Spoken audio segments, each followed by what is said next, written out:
Hello, my name is Juan Carlos, and in this video I present my conceptual map about the didactic strategy and teaching techniques. The didactic strategy. Original, the term strategy comes from the military sphere and was later adapted to the field of the pedagogy around the 1987. In education, strategy guide the teaching in more organized and purposed ways, allowing the teacher plan their action effectively. The definition: a didactic strategy is essential the planning on action to achieve a goal.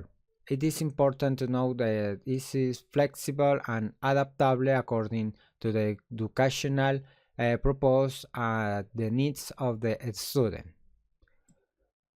Classification of the didactic strategies.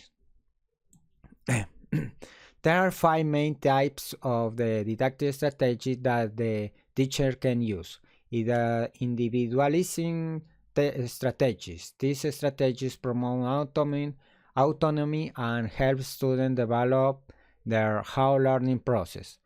Socializing strategy. This encourages collaborative work and cooperative learning, helping students learn from each others. Cognitive strategy. These are techniques that allow students to process, control, and direct their mental activities.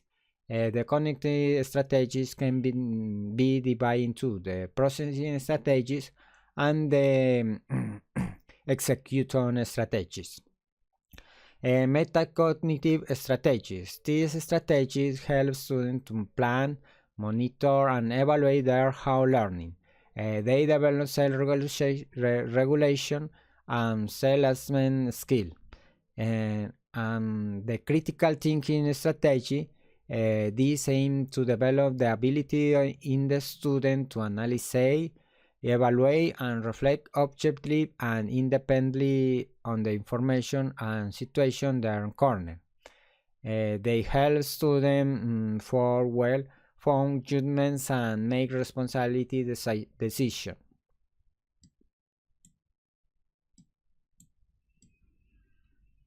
Teaching techniques. The definition of the teaching techniques refer to the set specific procedure and activities that help teacher implement strategies effectively.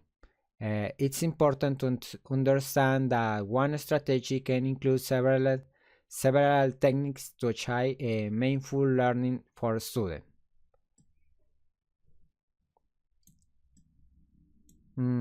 Classification of the teaching techniques. There are 3 main types of the teaching techniques. Individual techniques, these adapt learning to each student's pace, allowing them to progress on their how speed.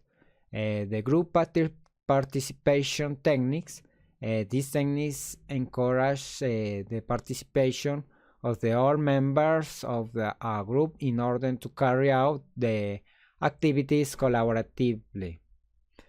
And the expert participation techniques. In these techniques, an expert participates either by behind question or by presenting in a specific topics.